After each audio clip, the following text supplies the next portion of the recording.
A brief history of strategic management.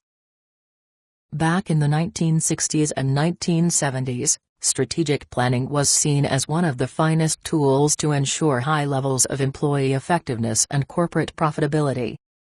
The underlying assumption was that decision-making aspects pertaining to strategic planning processes could be quantified, subjecting those measurements to quantitative models, which would then produce the best possible strategies.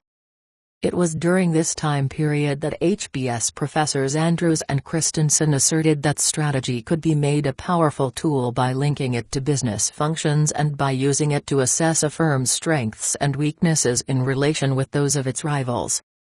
General Electric, emerged as a pioneer in the area of corporate strategic planning.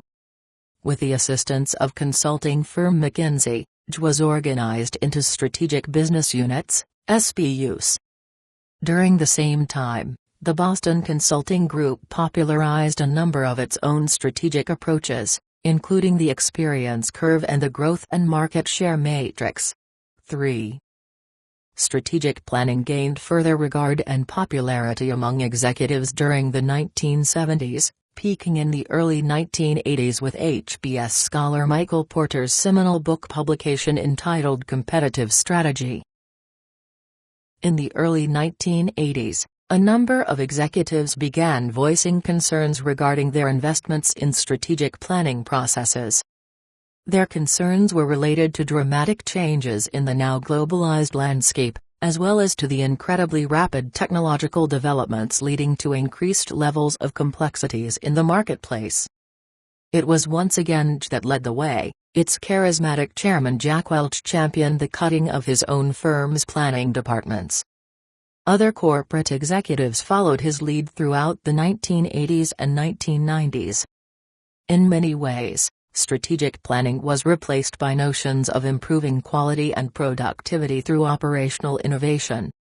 Some of those techniques included the quality philosophies of Deming, Huron, and Crosby. In the 1990s, firms shifted their focus and attention to improving efficiency, resulting in the emergence of strategic tools, including delayering, BPR, downsizing, and right-sizing efforts. 5. In the 1990s, strategic planning experienced a renaissance. Specifically, new strategies emerged, focusing upon growth through joint ventures and mergers and acquisitions, the generation of innovative ideas through decentralized strategic endeavors within the firm, emergent strategies, and the leveraging of core competencies to create strategic intent. 6. The dominant theme for firms in the early days of this new millennium has been strategic and organizational innovation. Current issues include reconciling a firm's size with its flexibility and responsiveness. 7. Strategic alliances infer cooperative strategies, complexity, and changes in commitments of corporate social responsibility, CSR.